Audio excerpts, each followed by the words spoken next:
Okay, I would like to welcome my Vietnam students to our second video. I do realize it's technically our third, but the first video just had two parts. So let me again remind you of the way in which I would like to address this. Based on the syllabus, based on your questions, I will present the information that I think is relevant. And if there are further questions or other topics or other things that require more clarity, I'd just like you to email me. And just like I did the last time, I will come up with a part two if we find that it is necessary. So, welcome to this second video. And let me begin by saying that some of your submissions have been really good. It's obvious to me that you're working hard. It's obvious to me that you're taking the things that we said in the first video and you are implementing them. So that's a wonderful thing. Please continue to do that. There is a set of submissions that are on their third day today, and I plan on getting all of those graded either today or tomorrow. So my point is good work, good work. It was some of the ratios. The ratio analysis was very strong, and I can look at a paper immediately and tell how much effort and energy you've put into it. So keep up the good work. I would like to do a little bit of I told you so, because in the beginning there were so many emails about how hard it is and I don't know what to do and I've never done it before. And I told you guys just to relax. And I can tell that people who care enough to say, I don't know what to do, I'm scared. There's an energy associated with it, which means you want to do a good job. And I say this all the time, and I'll say it again. There's a belief that we humans have that just because we want to do something good, that means it has to be stressful, it has to be difficult, it has to be hard, it has to be challenging. And I would rather you think about it like this. In 25 years of teaching, the people who do poorly, the people who give submissions that get bad grades, are people that don't care, people that give minimal effort. So the people who give minimal effort and don't care never say, I don't know what to do, I'm scared, I don't understand, this is going to be challenging. They don't say that. Know why? Because they don't care. So if you know that the result is going to be good at the end, why not skip all that negative energy? Why not skip all of that worry and concern? Like the second Bible-ism says, worry is interest paid on a debt you may never owe.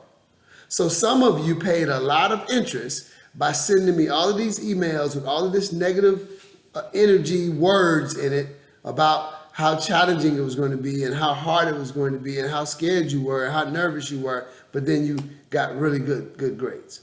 So again, my suggestion to you is not just in this class, but in life. We put ourselves in a position where rather than focusing on how hard it is, we just focus on what we need to do in order to reach our goal, and that's to have a positive result. So with that in mind, let me begin by connecting what we did last time with what we're doing before. Last time we talked about bonds, and I reminded you that bonds are called bonds simply because it is a relationship between a company that's borrowing money and an investor that's loaning money. Let me say it again. A company is borrowing money and an investor is lending money. Well, because the corporation has more money, more power, more leverage than the investor, the government requires the company to pay it back, and they are bonded by law to pay it back, and that is exactly why it's called a bond. So knowing why a bond is called a bond gives you power in understanding the relationship. So with that in mind, let's go back to the first thing I talked about in the first video, so we can connect all these dots. The first thing I talked about was financial statements. And I brought up two financial statements. I talked about the income statement and I talked about the balance sheet. And I said that those were the two most important financial statements. Now, I want to talk more about the balance sheet. Why? Because the balance sheet gives us a good framework, a good perception, a good way to view this conversation we're having right now about last week and this week. So let me remind you that I said that the balance sheet perspective, you've got assets at the top. You've got debt and equity as the slices. So if you looked in your book, it wouldn't look like this. There would be a T account. T account meaning it looks like a T and there's a line in the middle and you have some information on the left, information on the right. On the left-hand side, you would have assets. On the right-hand side, you have debt and equity. So let me remind you what I said. This represents what you did with the money. This represents where did you get the money from? What did you do with the money? Where did you get the money? What did you do with the money? Where did you get the money from? What did you do with the money? Where did you get the money from? So a good way of looking at this balance sheet perspective, this is not the balance sheet, this is a balance sheet perspective. Another way to look at it is this. This decision to decide what to do with your money is an investing decision. This decision, where you get the money from, it is a financing decision, investing decision, financing decision, investing decision, financing decision. So what I'm saying to you is to understand this stuff better, you want to think about the different parts of the transaction. Let me give you a perfect example. So if today you go to the store and you buy something, there's a price on what you're buying. That price means two different things to you versus the store. To you, that price is what you pay. To them, that price is what they receive. So at any point in any financial transactions, there are two people on two sides of the transaction. You've got one person that's on this side of the transaction and one person that's on this side of the transaction. So what I'm saying to you is when you look at it like that, it's easier to understand what's going on. So assets, it's an investing decision to the firm. Financing, the slices, it's a financing decision to the firm. But when you look at this balance sheet perspective, we can use it to describe what's called the capital market. On your syllabus, in the description for Unit 4, it talks about the word capital. Actually, it talks about the word project. And it says you that a project is something that you're going to do where you're going to spend capital on it so you can bring some benefit to the company. So I'm going to do this. I'm going to take the word firm and I'm going to put it at the top of this chart. Firm. So the firm is making a decision to purchase assets. They're making an investing decision. The firm is going to get those two or get the money from one of two places. They're either going to borrow it, debt, or they're going to use their own money, equity. Now here's a word, or here are two words, that we can draw on this graph to reinforce what I'm saying. So I'm going to draw the word O, and I'm going to draw the word own. So O and own, O and own. So debt is what you owe because you borrowed the money to get whatever it is you're buying. Own means you're using your own money. Now, last week, I talked about investors. And I said that investors are individuals or institutions that are going to provide money to the firm. Firm, investors. Firm, investors. Now, these two spaces are there on purpose. Because each of the two slices represents a way that the firm can bring on capital or issue capital. Okay? This slice does not require any thinking on our part because we talked about it last week. When a firm borrows money from an investor, what do we call that? We call that a bond. Why do we call it a bond? Remember the first biathletism? If you know what you're doing, you will always have a job. If you know why you are doing it, you will always be the boss. The reason why it's called a bond is simply because you and I know the firm is bonded by law to pay the investor. So that's the first half. Now I said all of that just to set this up. Last week we talked about this slice. We talked about the security that's created because of this relationship between a firm and an investor. Remember I did this. I said these bond transactions happen in the secondary market. This is the primary market. This is what starts it. This is the secondary market. Investors and investors buying and selling bonds. When we asked the question last week and we said, what's the price of the bond? We were asking it from this perspective. Why? We know the price from this perspective is $1,000. This company borrows $1,000. This investor lends $1,000. This company borrows $1,000. This investor lends $1,000. That's easy. But here is where we were doing our analysis last video, when you want to know what the price of the bond is in what's called the secondary market. Now, this is what we're talking about today. This is our point.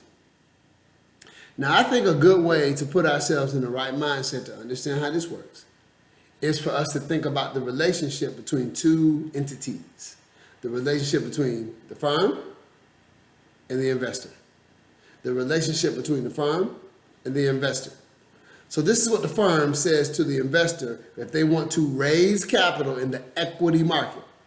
This is what the firm says to the investor when they want to raise money in the equity market. They go to the company and they say this. They go to the firm,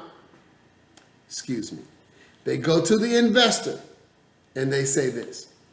Hey, investor, here's what I'd like for you to do for me. I'd like for you to become part owner in my firm. I want you to be part owner. Why is it part? Because I'm going to issue these things called shares or stock, shares of stock.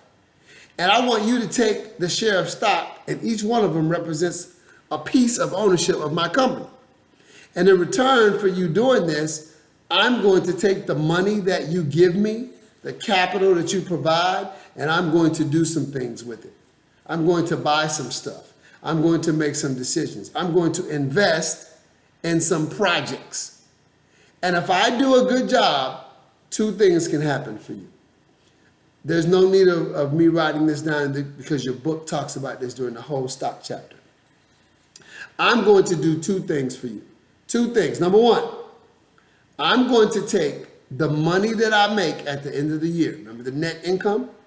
I'm going to take the money that I make at the end of the year and I'm going to potentially pay you a dividend. What's a dividend?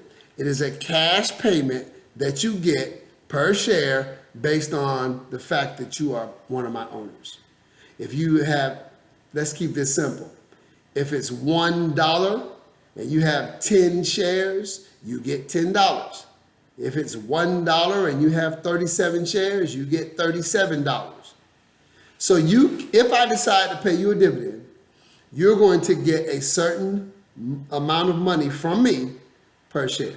That's the first benefit that I can give you for investing in my company. Here's the second benefit that I can give you for investing in my company. The second benefit is if I do a good job and I invest in some stuff that makes the value of the company go up. In fact, let's be more specific. If I do some things that make the perceived value of the company go up, guess what you can do? You can sell your stock at a price that's higher than you bought it. So just like I did with the bonds, this is the same thing. It's a horizontal relationship between this investor that you just gave me the money. If I'm the firm, you just gave me the money. If you decide to sell it, who do you sell it to? Another investor. So I'm giving you a lot of background on purpose, because if we understand the logic of how this works, it will be so much easier for us to understand the specific things that are being asked of you in these assignments. And I have to say this again. It's always best to use my lectures, my videos, to accentuate what is in the textbook. The textbook comes first. My videos break it down and make it easier. But sometimes people will listen to me and say, oh, he makes it so easy, let me just listen to him.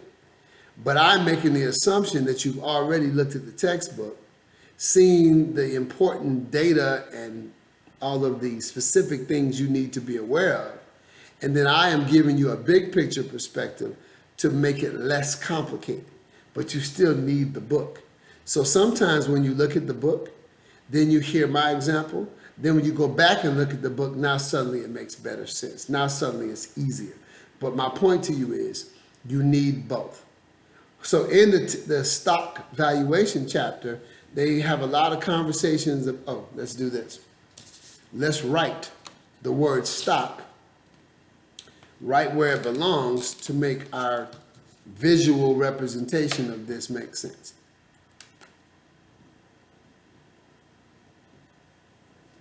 Stock. So there we are. We have bonds and stocks. Did I spell stock wrong? I did not spell it wrong. Stock. Bond and stock. Bond and stock. So what I'm saying to you is this. I'm saying to you that there are two different financial securities that exist because a company has two different ways of raising capital. I'm telling you that this guy up here wants to raise capital. I'm telling you that these guys down here want to provide capital. When this individual lends money to the company, what do they get? Interest every payment, interest every period. What do these guys get? They get the opportunity to receive a dividend in the future, and they also get the opportunity to sell their stock for more than it's worth. In your textbook, they call that capital gain. Think about it, makes sense. Capital, I gain from providing capital to the company. So again, my objective here is for you to understand the background as we now go a little bit deeper into what's being asked of you. So let me show it to you one more time. Firm, investors. Firm, investors. Assets, what we do with the money. Investment, stocks and bonds, debt and equity, where we got the money from. And then we're making that make sense by taking these financial securities and connecting them to these slices. So what I'm doing is taking the balance sheet and using it to explain the capital market. This is the capital market. Firm is raising the capital, investors giving the capital. Firms raising the capital, investors are giving the capital. Now I feel like I've spent more than enough time, 19 minutes, just giving you the background. So at this point, it should be clear what we're dealing with, what the why is, how this works. So now we can go deeper into what's being asked. So the first thing that you're asked to do in your assignment, your unit 4, is to provide a portfolio. Now let's be very clear about what a portfolio means. A portfolio is a collection of investments. And there's an old saying, don't put all of your eggs in one basket. And the meaning behind that is this. If I'm walking to town with eggs in one basket and I drop the basket, guess what? All the eggs are broken.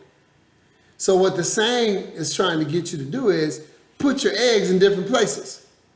I'm going to put an egg in this basket. I'm going to put an egg in my pocket. I'm going to put an egg in a different basket. That way, when I drop that basket, I still have the other eggs. So the reason why that saying is relevant to this is because that's the rationale. That's the philosophy.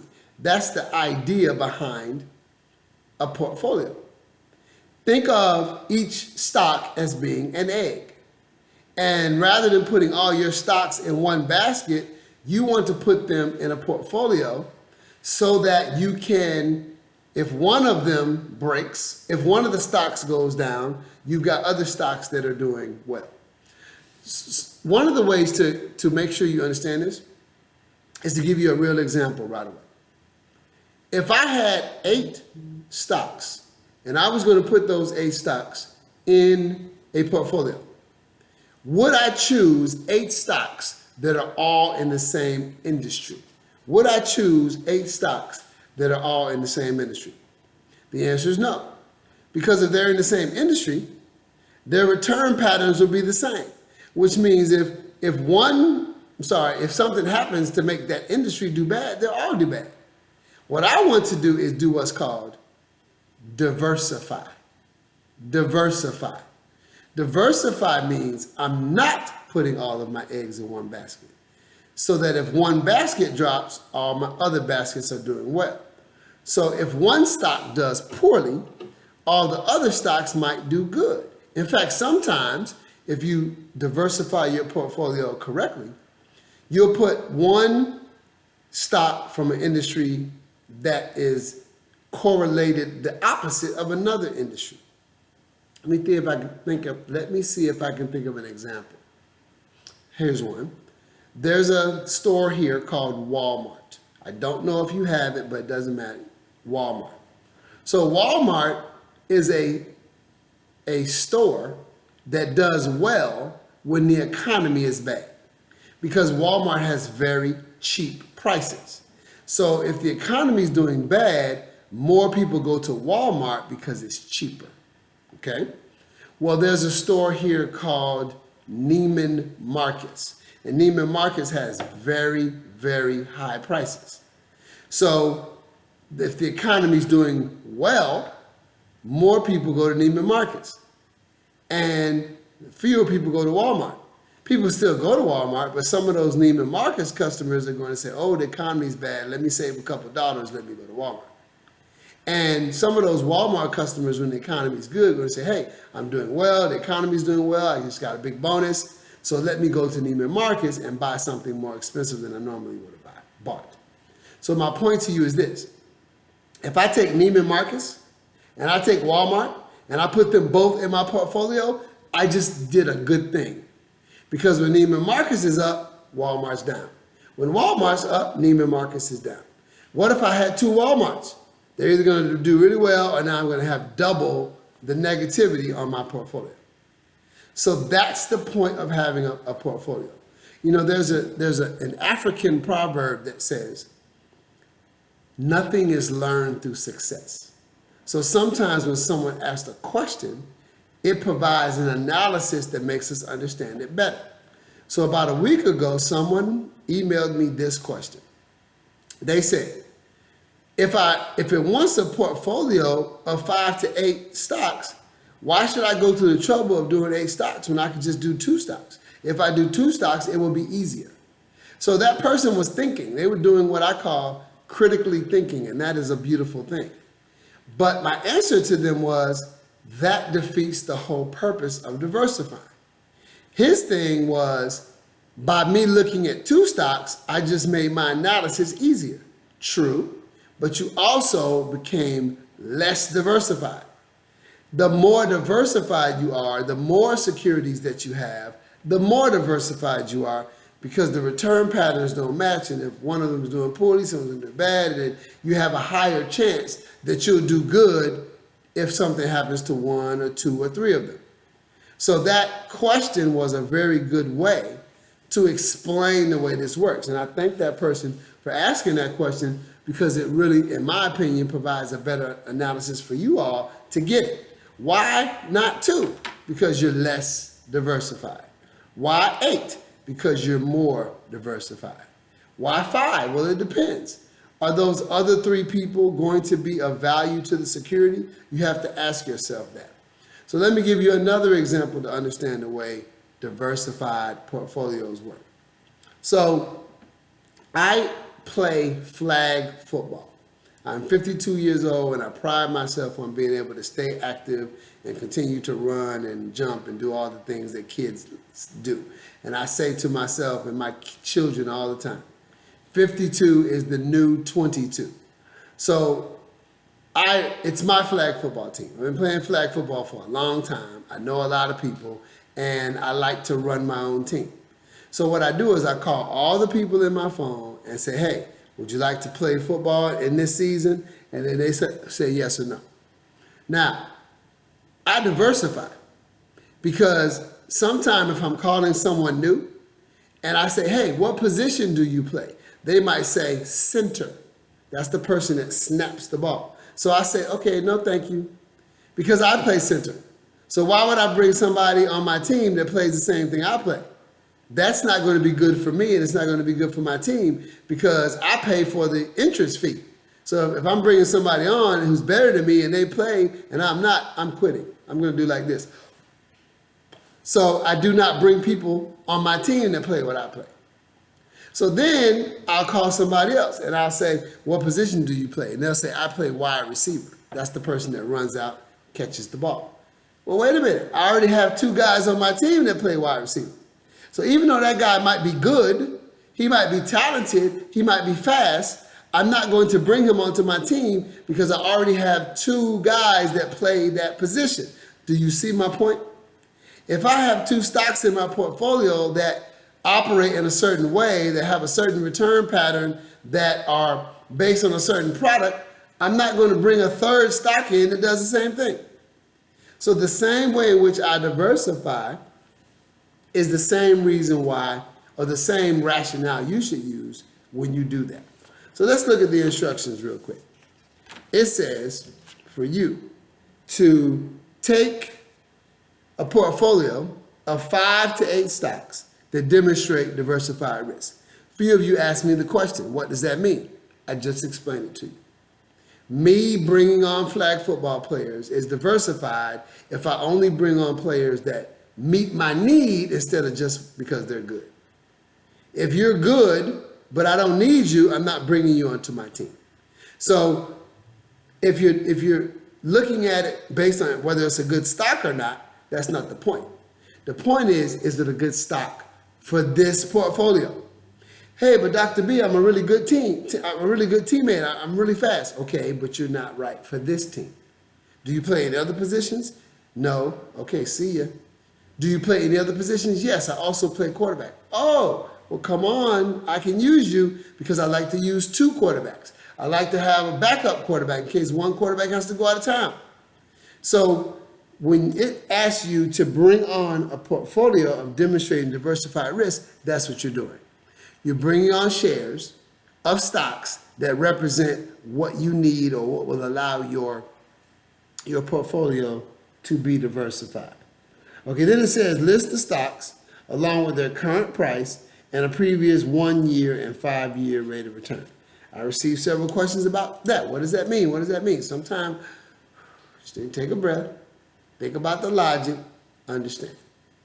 If you have information about what the stock price is right now, you can find information about what it was. So it doesn't say find out what the price was last year. It says find out what the rate of return was. So just oversimplified example. Today the stock is $1.20. Last year the stock was $1. $1.20, $1.20, $1. What's the rate of return over that year? 20%. It grew from $1 to $1.20. Will your numbers be as easy and simple as mine? No. But if you understand the concept, then it'll be easier for you to piece that together. So it wants the 1 year and 5 year rates of return. Same thing. Today it's $1.20. 5 years ago it was $1. So what has it done over the last 5 years? It's grown 20%. Again, your analysis will be much more complex because stocks don't always just go like this. They do this and they do that, they do this and they do that. So you're basically looking over a 1 year period and asking the question, how have the returns been? Remember earlier when I said rate of return pattern? That's a rate of return pattern. One rate of return pattern is how the stock has performed over a year. Another one is how it has performed over 5 years. So based on that, they want you to do the following. Explain the difference between portfolio risk and standalone risk. So standalone risk means you're looking at the security by itself. Portfolio risk means what risk do you have when it's in your portfolio. So flag football. Standalone risk is this guy going to show up? Is he going to be committed to the team? Is he really fast? Should I have a practice so I can look and see if he's really fast? Though that's standalone risk. Now that he's part of my team, is he going to get along with everybody? Is he going to get mad when I have 10 people and he doesn't play as much? Is he going to get upset if I start somebody else over him? That's the risk that happens when you're on my team. Standalone risk, portfolio risk. Then it says, how does risk aversion affect a stock's required rate of return? Required rate of return just means this. Remember when I talked about the balance sheet? And I talked about the fact that that stockholder has an opportunity to get two things, the dividend and the capital gains, or the opportunity to sell the stock for more than they pay. Well, I can make that into a percentage. I can take the dividend and make it a percent. I can take the capital gains and make it into a percent. And again, your textbook goes very deep into this situation and shows you how that's done. I just want you to understand the underlying logic behind it. So bottom line, what you're doing is you're posing the question, how do I analyze the required rate of return based on risk? And aversion just simply means you don't like it. I don't like risk. So what happens when that happens? So one of the things I started doing, I've been playing flag football for a long time. And in the early days, I would have a lot of people who just wouldn't show up. And they would say they would, but then they wouldn't. So I started sending a little form, and the form just had them initial, I'm committed to the team, I'm going to show up. If I don't show up, I'm going to let the coach know, bam. And I did that because what I was doing was I was operating under my risk aversion. It's not a happy thing for me when people say they're going to do it and they don't do it. So just the act of them taking that form and putting their initials on it, it just makes them be more accountable. So that's just a loose example of how I use my risk aversion to address this issue. They're asking you to look at risk aversion and talk about how it impacts the rate of return. Okay. Now, stock price and intrinsic value. So I said this to someone earlier today. I was having a pretty heated conversation with someone, and they were saying, this is what you did, this is what you said, this is what you're thinking. And I said to that person, sometimes our perception makes us see things a certain way, but it doesn't always match with the reality. Well, that's a way to look at this. The stock price is perception. It's how investors think the price is. And I've got a perfect example. We all know of this company called Amazon. When Amazon came out, its stock price was really, really high, but they didn't have any earnings. It was new, they had zero earnings. It was just an idea. But the people who had an idea of what they thought it was going to do thought it was good, and so they were bidding up the price, and the stock price was high. So the stock price was high, but the intrinsic value was low because Amazon didn't have any earnings. So intrinsic value is what it's worth numerically based on all the numerical values of the company. Stock price is what it's trading at based on how people feel about it. So that is more than enough for me to put you in a position of strength to be able to understand what is going on. Again, given that this is a video and not a live class, if there are questions that come up as a result of what I've said for the last 35 minutes, please contact me. All right. Now, in order for you to understand the part two, there's something I really need you to understand. And here's a good way of doing it. I'm going to make the assumption that you have your textbook in front of you. If you do not have your textbook, listen to what I'm saying, go through the process, see where the minutes are, and then when you get your book, then just come back to this and go through this little exercise because it will help you understand this a little bit better. So open your book to the time value of money chapter. The time value of money chapter. When you open your book to the time value of money chapter, turn to the end of the chapter where it says problems. Problems. What is a problem in this context? A problem in this context is you doing calculations and computations to show the professor I know how to do this time value of money. Now, we're not going to be doing them. I'm just making a point based on what we see. Now, when you look at the problems, just be prepared to flip the page, and I just want you to take a look at all the problems based on my instructions.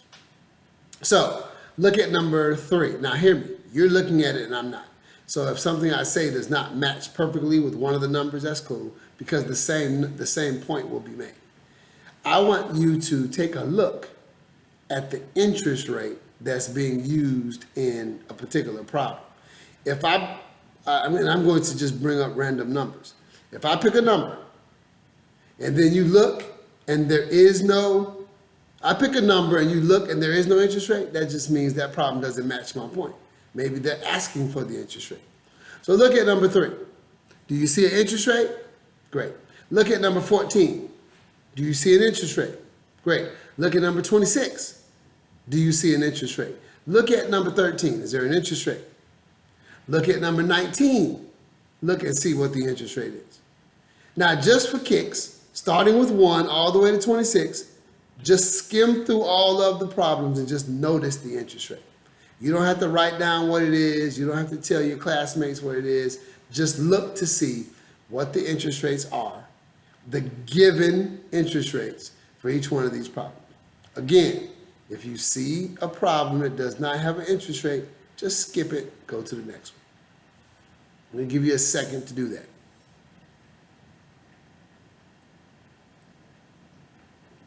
Okay, so now that you've looked at all those interest rates, let me say this. In the time value of money chapter, it's early. You haven't studied this advanced stuff that we're studying right now. So in order for you to do the problems, the textbook writer has to give you the interest rate. That's that word I just used a minute ago, given. It is given. So in the real world, nothing is given. You have to figure it out.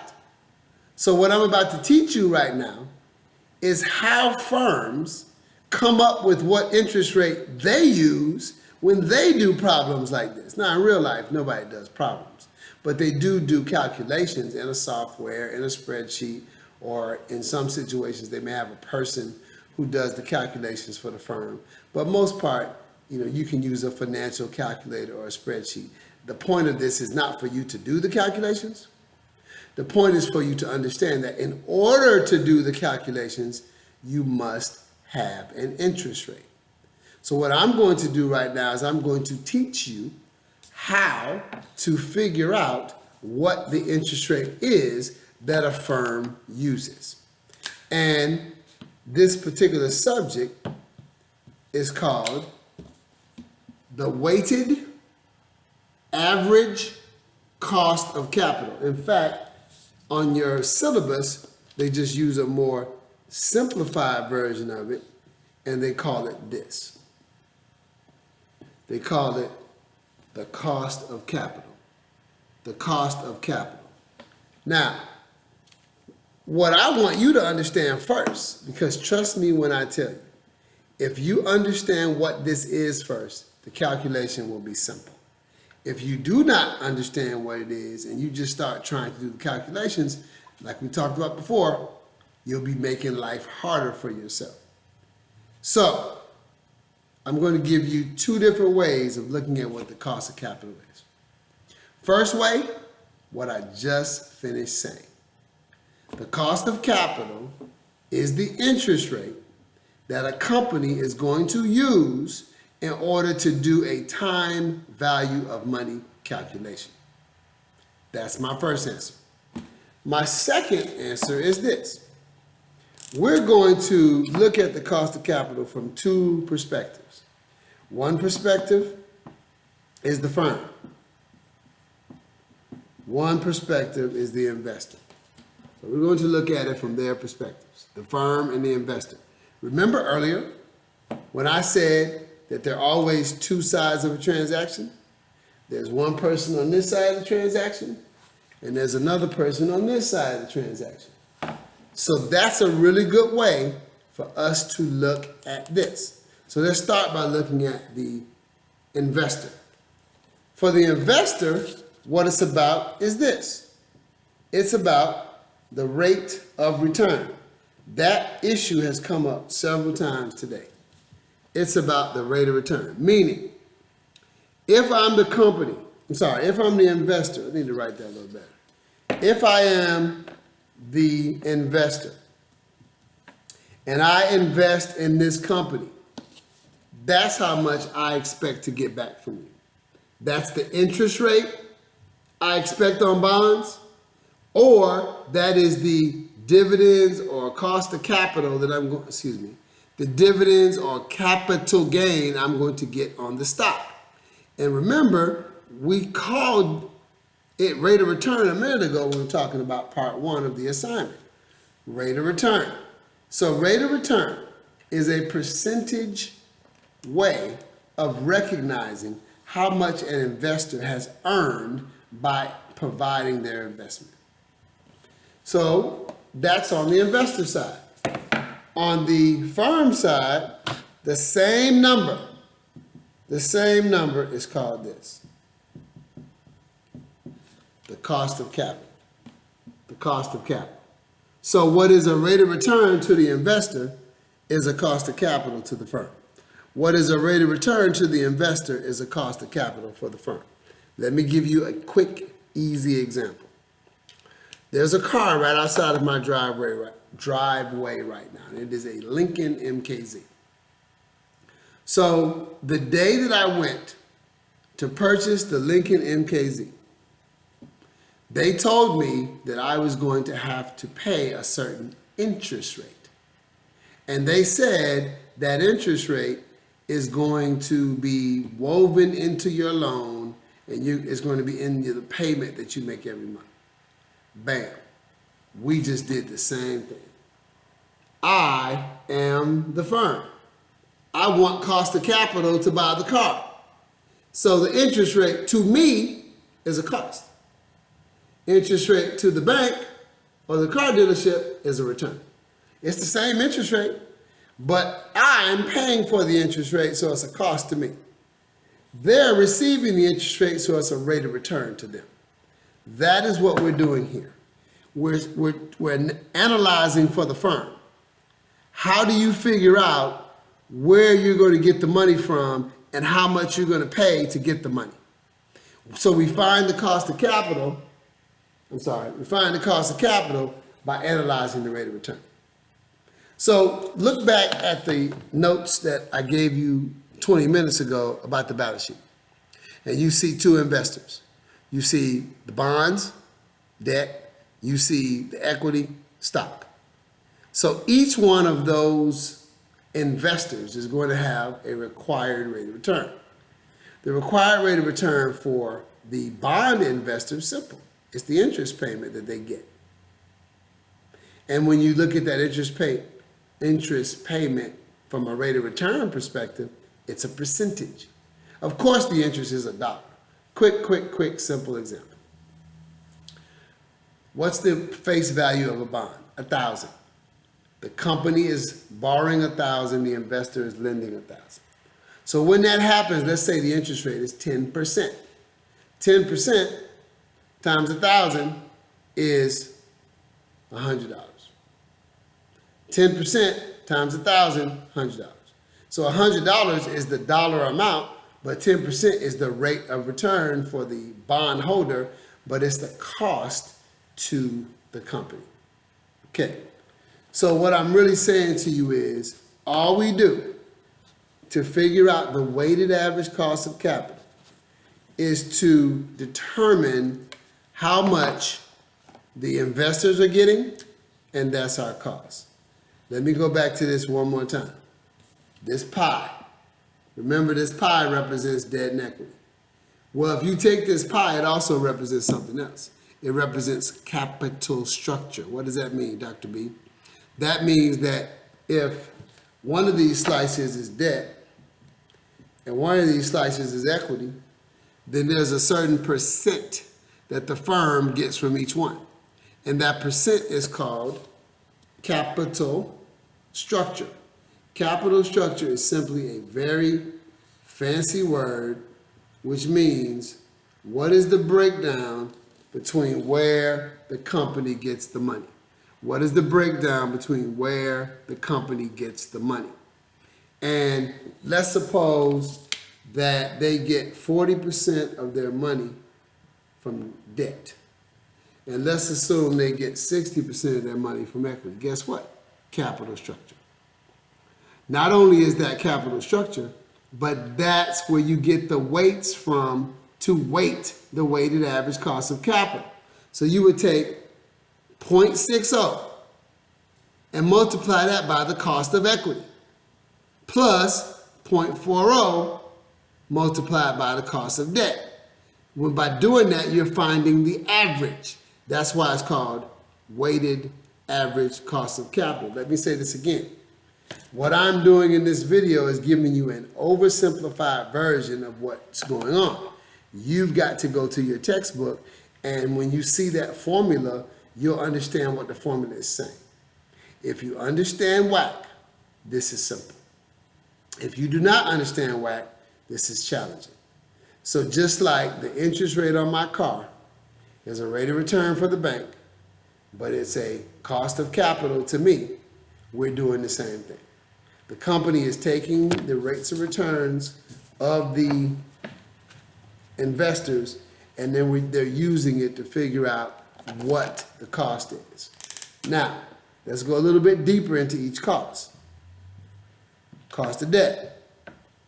Well, technically, the cost of debt should be easy because it's just the coupon rate. It's just the amount of money that is being paid. In fact, didn't I just use an example of 10%? So if the coupon rate is 10%, it looks like that. I'm done with the cost of debt. No, I'm not. Because think about it. This is the cost from the perspective of the firm. And firms get a tax break. They get a tax benefit anytime they pay interest. Why? Because the government wants the company to spend money. So what they do to encourage them to spend money is they give them a tax break on any interest that they pay. We already said the cost of debt is interest. And we already said that the coupon rate is the cost of debt.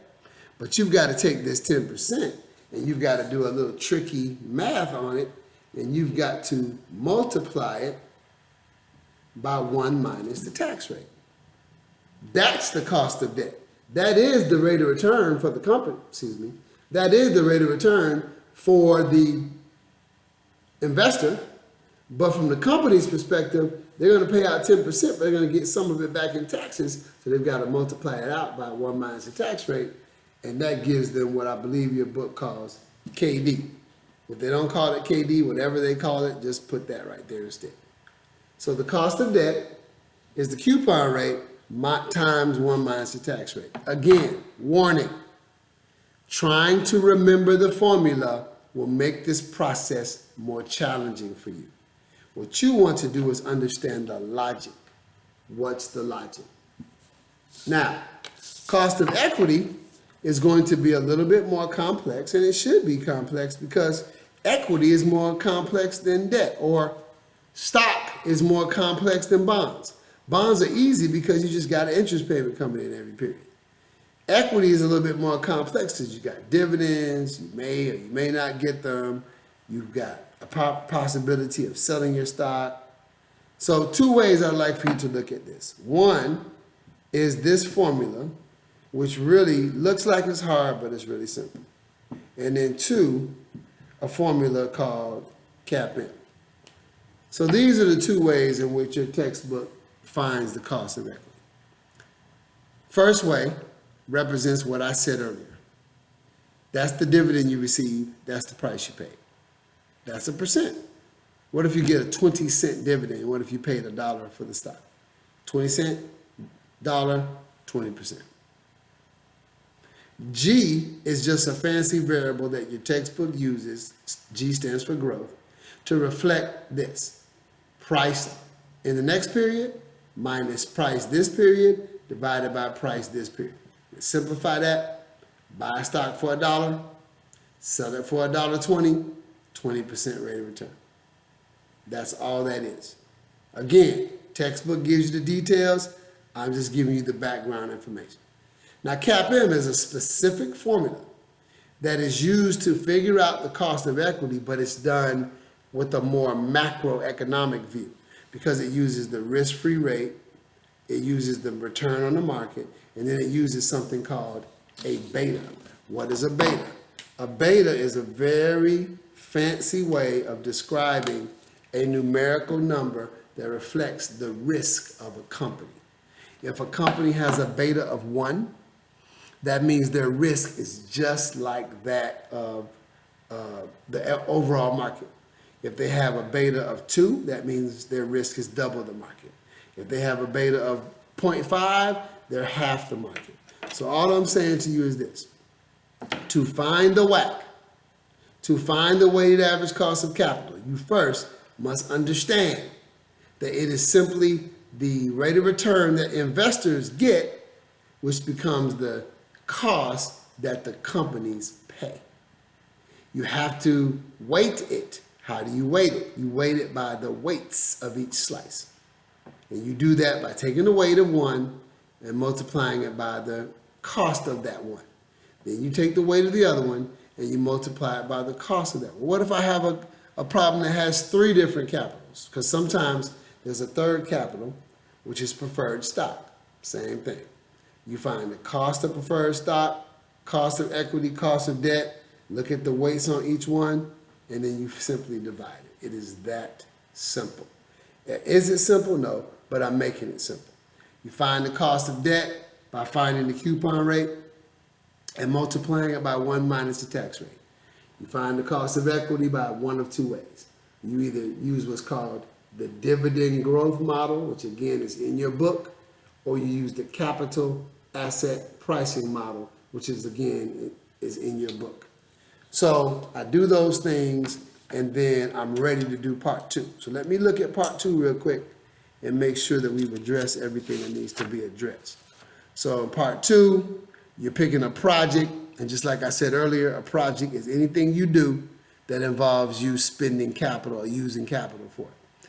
Then they tell you to take this project and do 3 things. First, reflect on the importance of selecting the right projects. Technically, I just did that. I reflected on the importance of picking the right players to play flag football with me. You're doing the same thing, except instead of looking at bonds or looking at stocks, you're looking at opportunities to invest. We do that all the time. You had an opportunity to do something else rather than getting your MBA, but you decided, hey, I'm going to pick this one. So it's the same type of analysis. And I know sometimes we students get a little overwhelmed if we don't know exactly what to say, but that's the beauty of it. You're learning the skill of being able to look at information and then determine and analyze and critically think and figure out what's the best way to respond. In grad school, You don't always have a yes or no, right or wrong answer. Sometimes you have to do some thinking. And guess what? That makes you a better analyst. That makes you a better professional at your job. So when there's a question and you don't know exactly what to say, you don't have to freeze up. Just take yourself through the progression of thinking about the why, thinking about the what, so you can come up with the answer. So the second thing says describe your relationship between risk and return and how you would measure it. So I'm going to tell you something.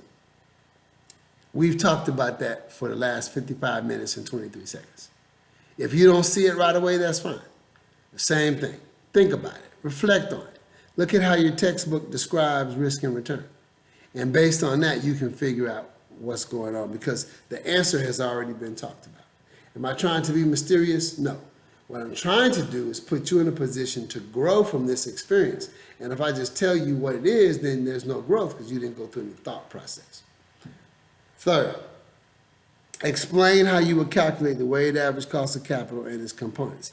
We literally just did that. So you should be in a pretty good position now to be able to do it. Let me say something real quick about an email that I received a couple of weeks ago.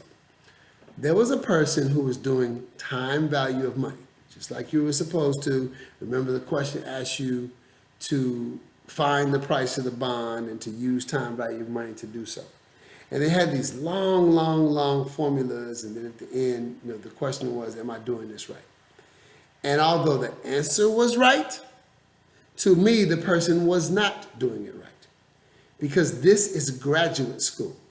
We are preparing ourselves to be professionals, to be managers, to possibly own your own firm.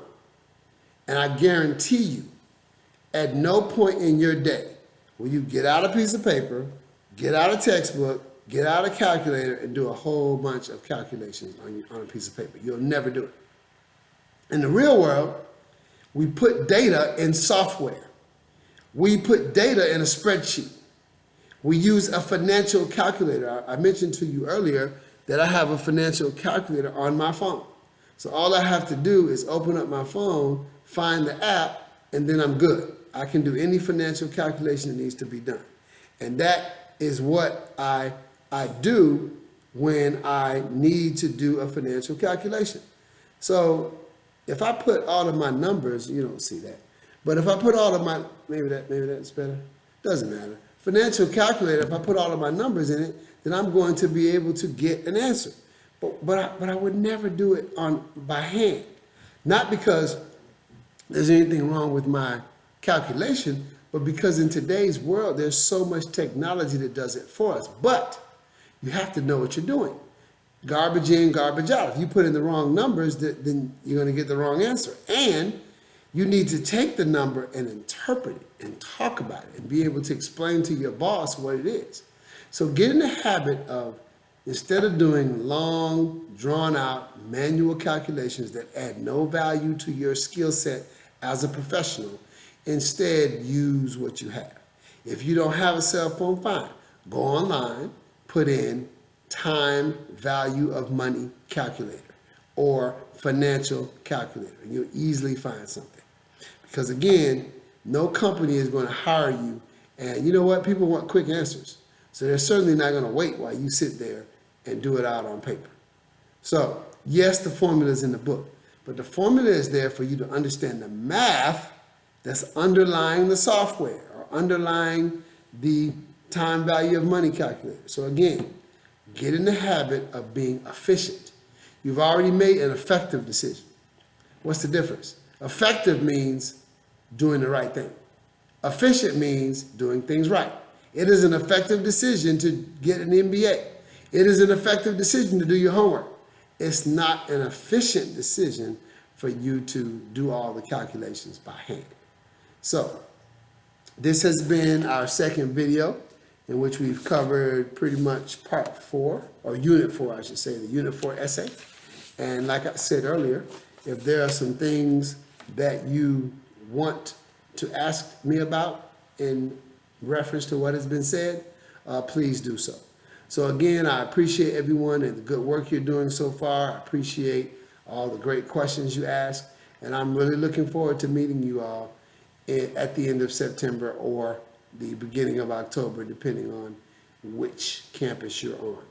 Okay, I want everybody to have a great day or evening, depending on where it is for you while you're watching this. And everybody, please take care.